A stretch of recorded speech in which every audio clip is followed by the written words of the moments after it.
Hello my all dear students, आज के इस ऑनलाइन वीडियो लेक्चर में आप लोगों का बहुत बहुत स्वागत है। आज के इस ऑनलाइन वीडियो लेक्चर में डियर स्टूडेंट्स हम आपका वेरी मोस्ट इम्पॉर्टेंट टॉपिक यहाँ पर डिस्कस करने वाले हैं, जिसका नाम है सेंट्रीफ्यूगल फोर्स। ठीक है dear students, centrifugal force discuss करने से पहले आप लोग अगर हमारा इसके पहले हम न्यूटन्स लॉ ऑफ मोशन में स्यूडो फोर्सेस के नाम से एक लेक्चर अपलोड किए हैं। तो डियर स्टूडेंट्स, अगर आप इस लेक्चर को हमारा नहीं देखे हैं तो आप यूट्यूब के सर्च बॉक्स में टाइप करें pseudo force by MBR physician. ठीक है, आपको हमारा ये लेक्चर बिल्कुल टॉप पर मिल जाएगा। डियर स्टूडेंट्स, यहाँ पर स्यूडो फोर्सेस हम आपसे क्यों रिक्वेस्ट कर रहे हैं कि इस वीडियो को आप जरूर देखें। स्यूडो फोर्सेस आपका स्यूडो फोर्सेस से सेंट्रीफ्यूगल फोर्स डायरेक्टली रिलेटेड है। ठीक है डियर स्टूडेंट्स, जैसा कि हमने आपको बता रखा है कि जो स्यूडो फोर्स होता है या कोई स्पेशल टाइप ऑफ फोर्स नहीं होता है। एक्चुअली में स्यूडो फोर्स हमेशा कोई ना कोई फोर्स कन्वर्ट हो जाता है स्यूडो फोर्स में। ठीक है, तो डियर स्टूडेंट्स, जैसे अगर हम बात करें कि न्यूटन्स लॉ ऑफ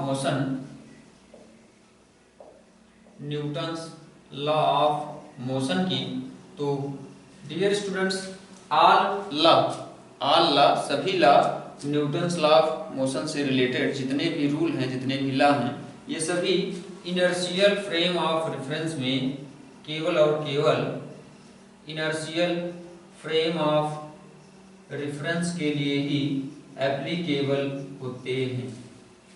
ठीक है, आपका जो न्यूटन्स लॉ ऑफ मोशन है या केवल और केवल इनर्शियल फ्रेम ऑफ रेफरेंसेस के लिए ही एप्लीकेबल होते हैं। ठीक है, तो डियर स्टूडेंट्स, अगर आपको Newton's law of motion non inertial frame of reference के केस में अप्लाई करना होगा तो क्या करोगे? Non inertial frame of reference के केस में डियर स्टूडेंट्स आपको हमेशा एक स्यूडो फोर्स इंक्लूड करना पड़ेगा। अदरवाइज आपका जो ऑब्जर्वेशन आएगा, जो कैलकुलेशन आएगा, जो रिजल्ट आएगा, वह डियर स्टूडेंट्स सही नहीं होगा, करेक्ट नहीं होगा। ठीक है, तो इसका हम वेरिफिकेशन भी इसके पहले के वीडियो लेक्चर में दे चुके हैं। ठीक है, इसके पहले कह सकते हैं कि जिसमें स्यूडो फोर्सेस के लेक्चर में हम इसका वेरिफिकेशन दे चुके हैं, है ना। तो डियर स्टूडेंट्स, आपसे रिक्वेस्ट कर रहे हैं कि आप लोग सबसे पहले स्यूडो फोर्सेस जरूर रियलाइज करें। ठीक है, तो डियर स्टूडेंट्स, जैसे कि अगर हम फ्रॉम द ग्राउंड या from the inertial frame of reference अगर हम Newton's law of motion apply कर रहे हैं, ठीक है, कोई रिजल्ट फाइंड आउट कर रहे हैं, तो हमारा वो रिजल्ट क्लियर होगा। बट अगर non inertial frame of reference होगा, नॉन इनर्शियल का मतलब डियर स्टूडेंट्स होता है, non inertial frame of reference का मतलब होता है,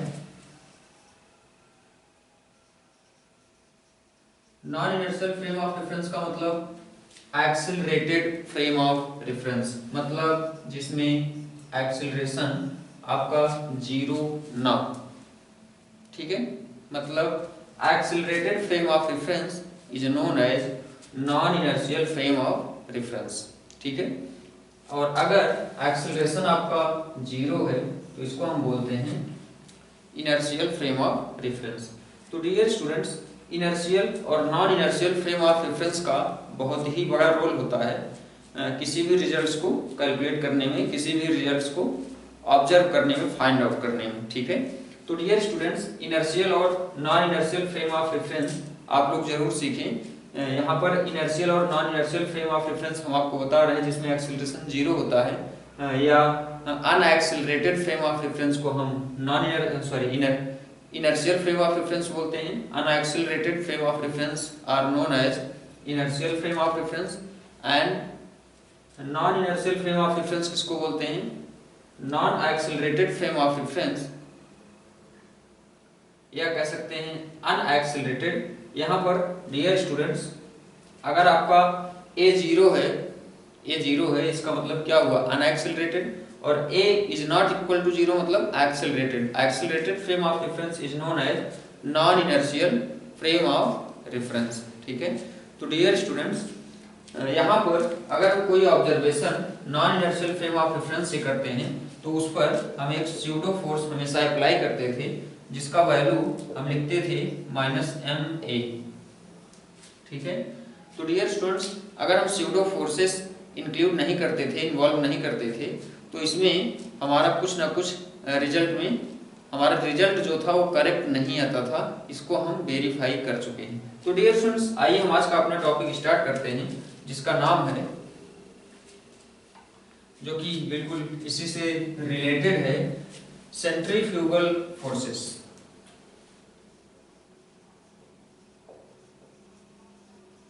सेंट्रीफ्यूगल फोर्सेस या फोर्स कह सकते हैं। डियर स्टूडेंट्स, सेंट्रीफ्यूगल फोर्स आपका सेंट्रीपिटल फोर्स का ही एक रूप है, एक दूसरा रूप है। जैसे हमने आपको बताया था कि ये कोई पार्टिकल है, अगर ये सर्कुलर मोशन कर रहा है, ठीक है, तो dear students, with constant angular acceleration या कह सकते हैं angular velocity, with constant angular velocity. तो डियर स्टूडेंट्स, इस केस में अगर कोई ऑब्जेक्ट ये सर्कुलर मोशन कर रहा है तो वो या एंटी क्लॉकवाइज या क्लॉकवाइज, यहाँ पर हम एंटी क्लॉकवाइज इसका मोशन सपोज कर लेते हैं। तो डियर स्टूडेंट्स, यहाँ पर अगर कोई पार्टिकल है, ये सपोज कर लेते हैं कोई पार्टिकल है, ये सर्कुलर मोशन कर रहा है, ठीक है, तो यहाँ पर अगर हम ग्राउंड से इसका कैलकुलेशन करते थे तो जो हमें रिजल्ट मिलता था, या जिसको कहते थे सेंट्रीपिटल फोर्स या centripetal acceleration, AR is equal to हमको मिलता था v²/r, ठीक है, और centripetal force FC is equal to हमको मिलता था mv²/r, ठीक है। लेकिन डियर स्टूडेंट्स, ध्यान दीजिएगा, ये रिजल्ट आपका इन case of inertial frame of reference था, inertial frame of reference.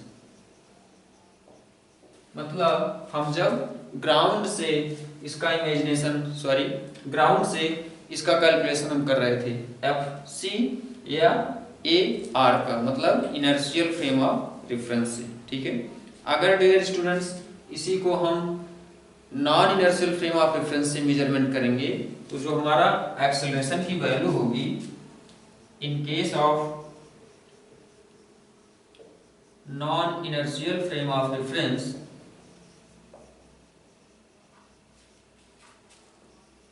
Non inertial frame of reference, in case of non inertial frame of reference आपका हो जाएगा acceleration AR is equal to AR is equal to R omega square. कैसे होगा, यहाँ से AR is equal to आपका v²/r है, और in case of rotational motion या circular motion v is equal to r into omega होता है, ठीक है। तो v की वैल्यू यहाँ से r² ओमेगा²/r, r से r कैंसिल हो गया, यहाँ पर हमको जो सेंट्रीपिटल एक्सेलरेशन की वैल्यू मिली r ओमेगा², ठीक है। तो डियर स्टूडेंट्स, ये एक्सेलरेशन AR यहाँ पर एक्ट हो रहा है टुवर्ड्स टू सेंटर, ठीक है। अगर यहाँ पर हम नॉन इनर्शियल, अब AR जो R ओमेगा² है, इस केस में अगर हम FC फाइंड आउट करेंगे सेंट्रीपिटल फोर्स, तो यहाँ से हमको वैल्यू मिल जाएगी MAR is equal to MR ओमेगा²। तो डियर स्टूडेंट्स, अगर हम यहाँ से एक्सेलरेशन की वैल्यू कैलकुलेट करें AR, या दूसरे वर्ड में अगर हम इस सर्कुलर मोशन का जो एक्सेलरेशन है या जो सेंट्रीपिटल फोर्स है, अगर हम इसी पार्टिकल पर खड़े होकर के मेजरमेंट करें, ठीक है, इसी पार्टिकल पर खड़े होकर के मेजरमेंट करें, या दूसरे वर्ड में हम कह सकते हैं कि non inertial frame of reference से मेजरमेंट करें। तो non inertial frame of reference का मतलब, अगर हम सपोज कर लें कि जो फ्रेम ऑफ रेफरेंस है, जो फ्रेम है, वह अगर सर्कुलर मोशन कर रहा है, ठीक है, कितनी रेडियस से, R रेडियस से, ठीक है, अभी हम with the help of example आपके फ्रंट में इसको और भी एक्सप्लेन करेंगे। तो डियर स्टूडेंट्स, यहाँ पर आप थोड़ा सा रियलाइज करें, जैसे अगर हम इस पार्टिकल का जो सर्कुलर मोशन कर रहा है, इस पार्टिकल का जो मोशन है, अगर हम ग्राउंड से इनर्शियल फ्रेम ऑफ रेफरेंस से अगर हम मेजरमेंट कर रहे थे तो हमको वैल्यू मिल रही थी A R centripetal acceleration v square by R मिल रहा था, और सेंट्रीपिटल फोर्स हमको M V square by R मिल रहा था। ठीक है, बट यहाँ पर ये इनर्शियल फ्रेम ऑफ रेफरेंस के करस्पॉन्डिंग था, जहाँ पर न्यूटन्स लॉ आपके कंप्लीटली एप्लीकेबल थे। ठीक है, अगर डियर स्टूडेंट्स यही कैलकुलेशन, यही पूरे के पूरे कैलकुलेशन यहाँ पर जो एक्सेलरेशन है आपका आर ओमेगा स्क्वायर, अगर हम इसी को रोटेशनल फ्रेम से मेजरमेंट करें, जो फ्रेम आपका रोटेशनल मोशन कर रहा है, ठीक है, या कह सकते हैं कि जो फ्रेम आपका एंगुलर वेलोसिटी ओमेगा से रोटेट कर रहा है, मूव कर रहा है, घूम रहा है। ठीक है, तो डियर स्टूडेंट्स, आपका जो कैलकुलेशन होगा उसमें आपको क्या करना होगा, उसमें आपको एक M R omega square magnitude का फोर्स अपोजिट डायरेक्शन में इंक्लूड करना पड़ेगा। ठीक है, अगर आप इसी पार्टिकल का जो सेंट्रीपिटल फोर्स हम इनर्शियल फ्रेम ऑफ रेफरेंस से मेजरमेंट करते थे, मतलब ग्राउंड से मेजरमेंट करते थे, जिसकी value M B square by R आती थी, अगर हम इसी पार्टिकल पर खड़े होकर के यही मेजरमेंट करेंगे तो यहाँ पर हमको केवल रोटेशनल मोशन फील होगा, मतलब एम आर ओमेगा यहाँ पर कहीं भी नहीं है। ठीक है, और इसका जो मैग्नीट्यूड होगा सेंट्रीपिटल फोर्स का एम आर ओमेगा स्क्वायर आएगा। ठीक है, तो dear students, M R omega square अगर आप non inertial frame of reference या इसी पार्टिकल पर खड़े होकर के अगर हम इसको ऑब्जर्व करें तो यहाँ पर जो फोर्स लगेगा उसमें, या जो सेंट्रीपिटल फोर्स होगा उसमें आपको सेंटर से आउटवर्ड अपोजिट डायरेक्शन में एक फोर्स जिसका magnitude M R omega square है, इसको इंक्लूड करना पड़ेगा। ठीक है, और डियर स्टूडेंट्स, जो सेंटर से अवे, जो away from centre pseudo force जिसको हम बोलते हैं, जो अवे फ्रॉम सेंटर इस पार्टिकल पर जो एक्ट होगा, जिसको हम कह रहे हैं कि M R omega square magnitude का फोर्स यहाँ पर हमको इस पार्टिकल पर एक्ट होगा, अगर हम इस पार्टिकल पर खड़े हो जाएं या इस पार्टिकल से मेजरमेंट करें, कैलकुलेशन करें, वही के वही पूरे, जैसे कि इसके इनर्शियल फ्रेम ऑफ रेफरेंस के केस में हम पूरा कैलकुलेशन करते थे। तो डियर स्टूडेंट्स, यहाँ से इस पार्टिकल पर आपको एक फोर्स लगेगा M R omega square centre से बाहर की ओर। ठीक है, इस पार्टिकल पर अगर आप खड़े हो या ये पार्टिकल ही हो, तो इस पार्टिकल पर हमको रियलाइज होगा, या इस पार्टिकल को रियलाइज होगा डियर स्टूडेंट्स की इस पार्टिकल पर एक फोर्स बाहर की ओर अवे फ्रॉम सेंटर एक फोर्स एक्सर्ट हो रहा है। एक्चुअली में वो स्यूडो फोर्स ही होता है।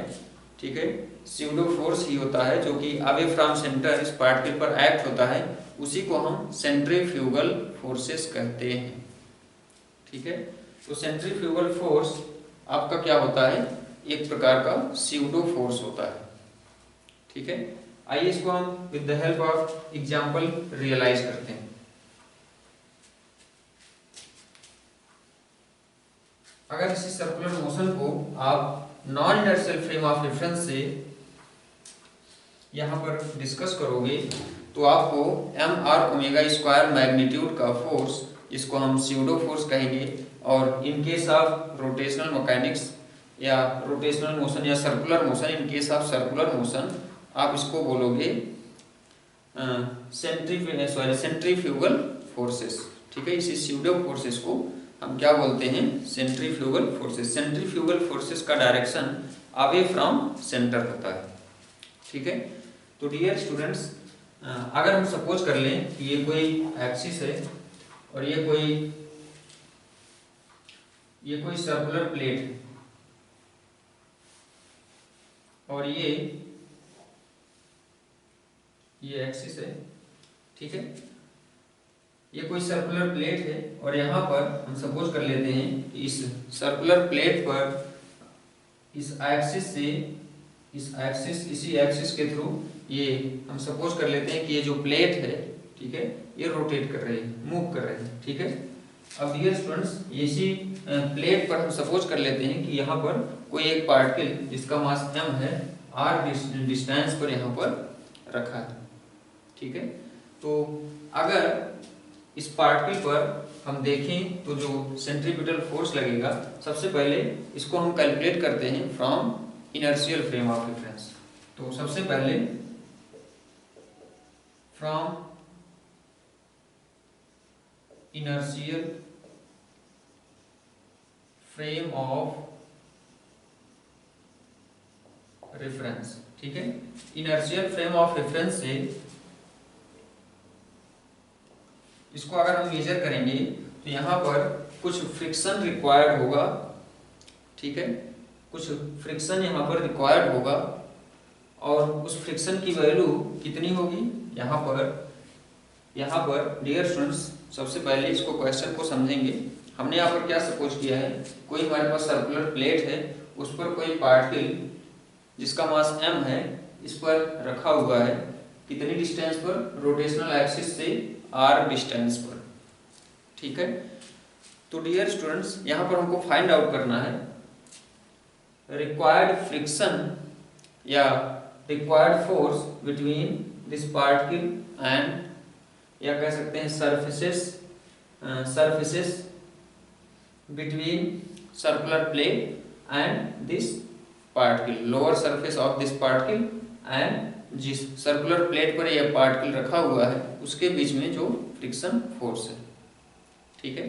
तो डियर स्टूडेंट्स, यहाँ पर जो फ्रिक्शन फोर्स होगा या इसको centripetal force, completely centripetal force provide करेगा, ठीक है। जो F होगा फ्रिक्शन फोर्स, वह mr ओमेगा स्क्वायर का कितने मैग्नीट्यूड का सेंट्रीपिटल फोर्स इसको एक्सर्ट करेगा, ठीक है, सप्लाई करेगा, तभी ये पार्टिकल यहाँ पर सर्कुलर मोशन कर पाएगा, ठीक है। तो डियर स्टूडेंट्स, यहाँ पर एक्चुअली में ये पार्टिकल केवल इस पर रखा है, ये यहाँ पर केवल फ्रिक्शनल फोर्स रिक्वायर्ड होगा, इस पर सेंट्रीपिटल फोर्स की वैल्यू अप्लाई होने के लिए, ठीक है। मतलब इस पर by friction mr omega square magnitude का सेंट्रीपिटल फोर्स प्रोवाइड किया जाएगा, ठीक है। तभी आप पार्टिकल इस पर जो है इस प्लेट के साथ सर्कुलर मोशन कर सकता है, ठीक है। तो ये हो गया F is equal to mr omega square in case of inertial frame of reference, या कह सकते हो विद रिस्पेक्ट टू ग्राउंड, ठीक है। और इसका जो वेट हो, इसका जो नॉर्मल रिएक्शन फोर्स होगा m, यहाँ पर अगर हम इसका फ्री बॉडी डायग्राम ड्रा करें तो इसका जो n होगा या mg को बैलेंस करेगा और जो फ्रिक्शन फोर्स होगा F, इसकी वैल्यू कितनी आएगी, mr ओमेगा स्क्वायर। अब आइए देखते हैं इसी को हम non inertial frame of reference से।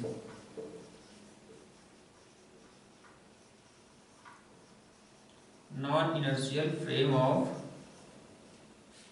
Reference, non inertial frame of reference से हमने आपको जैसा कि बताया था कि यहाँ पर अगर हम इस रोटेटिंग फ्रेम में आ जाएं, इस रोटेटिंग फ्रेम पर खड़े होकर के यहाँ पर इसके इस पार्टिकल और इस सरफेस ऑफ सर्कुलर प्लेट, इन दोनों के बीच का फ्रिक्शन की वैल्यू अगर हम कैलकुलेट करेंगे तो क्या मिलेगी, in case of non inertial frame of reference, तब इसकी वैल्यू हमको मिलेगी F is equal to friction, यहाँ पर तब हमको F इज इक्वल टू मिलेगा mr ओमेगा स्क्वायर। देखेंगे इसका फ्री बॉडी डायग्राम ये कैसे मिलेगा। अब अगर हम इस सर्कुलर प्लेट पर आ गए, ठीक है, अब हम यहाँ पर अपना ऑब्जर्वेशन या कह सकते हो कि जो फ्रिक्शन फोर्स है F, फ्रिक्शन फोर्स F यहाँ पर अगर हम सर्कुलर प्लेट पर खड़े होकर के मेजर करें, मतलब रोटेटिंग फ्रेम से, ठीक है, या non inertial frame of reference से, तो डियर स्टूडेंट्स यहाँ से आपको इसका फ्री बॉडी डायग्राम तब क्या मिलेगा, इसका जो n होगा या mg को बैलेंस करेगा, जो नॉर्मल रिएक्शन होगा वह mg को बैलेंस करेगा, और जो फ्रिक्शन होगा, ठीक है, या कह सकते हो अपोजिट या कह सकते हो कि opposite to the centripetal force, या कह सकते हो कि अवे फ्रॉम सेंटर यहाँ पर आपको mr ओमेगा स्क्वायर ऐड करना होगा, ठीक है। तो यहाँ से देख रहे हैं कि F जो है mr ओमेगा स्क्वायर को बैलेंस कर रहा है, ठीक है। तो इन case of non inertial frame में आपका फ्री बॉडी डायग्राम ये होगा, और in case of inertial frame of reference में जो फ्री बॉडी डायग्राम होगा ये होगा।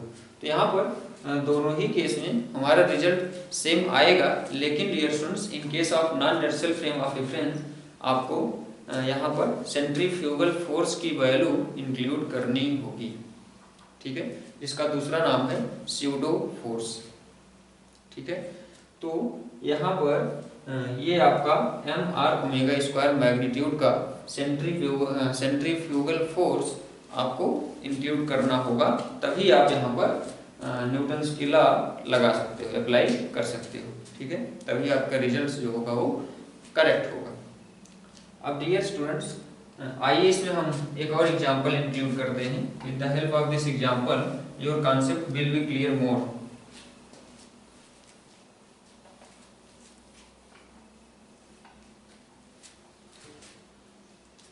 एग्जांपल नंबर नेक्स्ट है हमारे पास। एग्जांपल नंबर नेक्स्ट में डियर स्टूडेंट्स ये हम सपोज कर लेते हैं ये एक्सिस ऑफ रोटेशन है, इससे इन एक्सटेंसिबल स्ट्रिंग कह सकते हो, इससे ये दो मास कनेक्ट हैं, ठीक है, ये 1 मीटर डिस्टेंस पर है, और फिर से 1 मीटर डिस्टेंस पर यहाँ पर कोई दूसरा मास कनेक्ट है, ये है A, ये है B, इसका मास 1 kg है और इसका 3 kg है, ठीक है। अब डियर स्टूडेंट्स यहाँ से इसका ओमेगा हमको गिवन है 2 रेडियन, ओमेगा की वैल्यू हमको 2 मीटर पर सेकेंड गिवन, ठीक है। तो डियर स्टूडेंट्स हमसे क्वेश्चन में पूछा है, इसको हम इस सिस्टम को escaped over a smooth table and it is rotated about the fixed axis, ठीक है। इस सिस्टम को किसी रोटेटेड टेबल पर रख देते हैं, ठीक है, स्मूथ रोटेटेड टेबल पर रख देते हैं, ठीक है। फिर इसमें टेबल जो है आपका रोटेट कर रहा है about the axis of rotation, यहाँ पर जिस एक्सिस के अबाउट यह टेबल रोटेट कर रहा है ये एक्सिस आपको यहाँ पर गिवन, ठीक है। आइए देखते हैं यहाँ से हमसे क्वेश्चन क्या पूछा है। Find direction and magnitude of centrifugal force, यहाँ से हमसे क्वेश्चन पूछा है find magnitude and direction of centrifugal force on, इसमें पहला क्वेश्चन हमसे पूछा है ए एज ऑब्जर्व्ड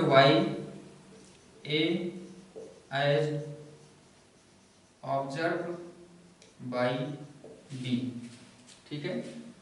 सबसे पहले आपको सेंट्रीफ्यूगल फोर्स अपॉन ए पर फाइंड आउट करना है, और जब ये बी से ऑब्जर्व किया जा रहा है तब, ठीक है। तो इसके लिए आइए हम देखते हैं इसका सलूशन कैसे सॉल्व करेंगे।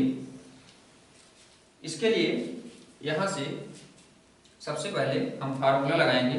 सेंट्रीफ्यूगल फोर्स का फार्मूला होता है हमारा F is equal to mr omega square, ठीक है। हमारा सेंट्रीफ्यूगल फोर्स का फार्मूला होता है mr ओमेगा स्क्वायर, ठीक है। यहाँ से हमसे पूछा है या F इज इक्वल टू हम क्या कर सकते हैं M इंटू ए आर, ठीक है।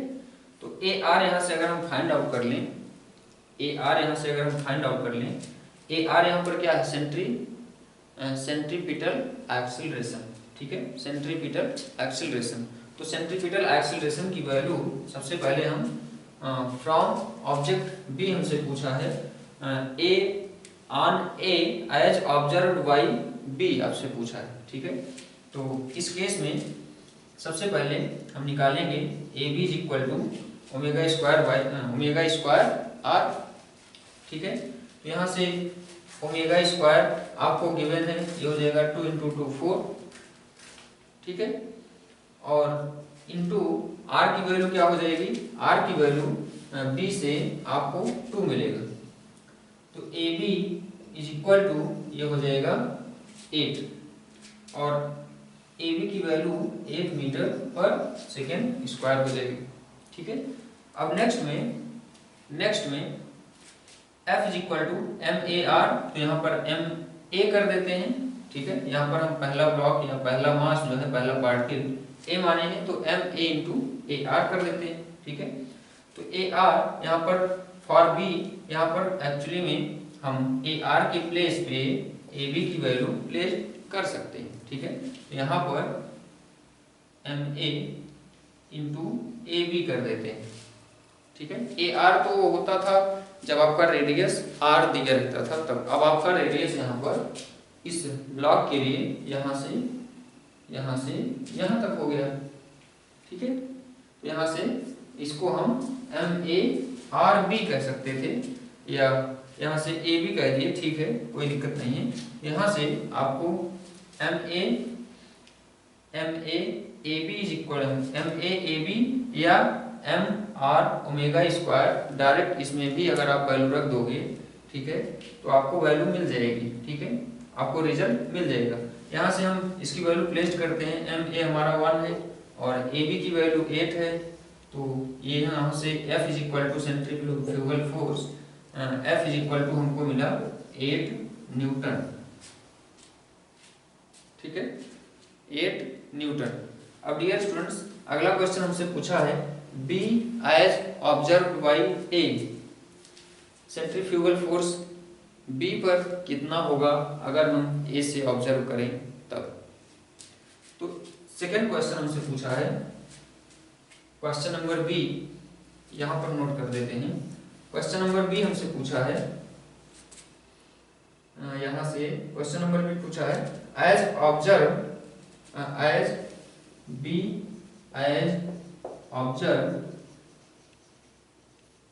बाई ए, ठीक है।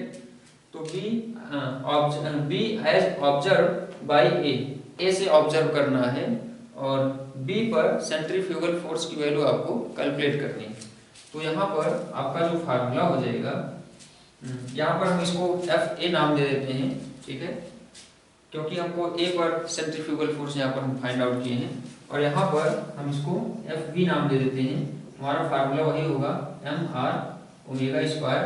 अब की बार आपको यहाँ पर ए की वैल्यू फाइंड आउट करनी है, तो ओमेगा स्क्वायर आर ए की वैल्यू यहाँ पर प्लेस करोगे, तो ओमेगा स्क्वायर तो आपका 2 स्क्वायर का 4 हो जाएगा और आर ए यहाँ पर 1 हो जाएगा, तो ए इज इक्वल टू ये 1 हो गया, ठीक है। तो F B is equal to M B, ठीक है, इंटू ए हो जाएगा। तो एम बी की वैल्यू यहाँ से आपका 3 kg, तो 3 हो गया, इंटू ए की वैल्यू 1 है, ठीक है। तो यहाँ से ओमेगा स्क्वायर की वैल्यू हमारी 4 हो गई थी, ठीक है। तो एफ बी आपका कितना है, एफ बी आपका एम बी इंटू ए, तो एम बी की वैल्यू कितनी हो गई, एम बी की वैल्यू 3 हो गई और ए की वैल्यू यहाँ से कितनी आई है, ए की वैल्यू यहाँ से हमको 4 मिली, ठीक है। तो डियर स्टूडेंट्स, ये 4 मीटर पर सेकेंड स्क्वायर, तो यहाँ से इसकी वैल्यू हमको 4 मिली है, ये हो जाएगा 12 metre per second square. Sorry आपका एफ बी है तो ये हो जाएगा 12 न्यूटन। ठीक है, तो डियर स्टूडेंट्स यहाँ पर आपको बस ये ध्यान देना है इस कॉन्सेप्ट को कि अगर आप यहाँ पर non inertial frame of reference से इसकी वैल्यू मेजर कर रहे हो या कोई भी कैलकुलेशन अगर आप non inertial frame of reference से कर रहे हो तो न्यूटन्स लॉ आपका कंप्लीटली उस पर अप्लाई नहीं होगा। न्यूटन्स लॉ अप्लाई नहीं होगा तो डियर स्टूडेंट्स आपके जो रिजल्ट्स आएंगे यहाँ पर वो आपके करेक्ट नहीं होंगे। ठीक है, तो अगर आप non inertial frame of reference से यहाँ पर कोई भी वैल्यू फाइंड आउट कर रहे हो तो आपको वहाँ पर हमेशा सेंट्रीफ्यूगल फोर्स हमेशा इंक्लूड होगा और इंक्लूड करोगे। ठीक है, जिसकी वैल्यू होती है, जिसका मैग्नीट्यूड होता है M R omega square. Centrifugal force का जो मैग्नीट्यूड होता है एम आर ओमेगा स्क्वायर। ठीक है, तो डियर स्टूडेंट्स आज के इस लेक्चर में हम आपको केवल सेंट्रीफ्यूगल फोर्स ही यहाँ पर डिस्कस करने वाले थे। तो अपकमिंग लेक्चर्स में हम आपका नेक्स्ट इम्पॉर्टेंट टॉपिक इस चैप्टर से देखेंगे और कुछ न्यूमेरिकल्स भी इंक्लूड करेंगे। तो डियर स्टूडेंट्स आज के इस लेक्चर को हम यहीं पर स्टॉप करेंगे। आप लोग और भी इस इन फार्मूलों से रिलेटेड आप लोग और भी क्वेश्चन सॉल्व करने का प्रयास करेंगे। Thank you very much.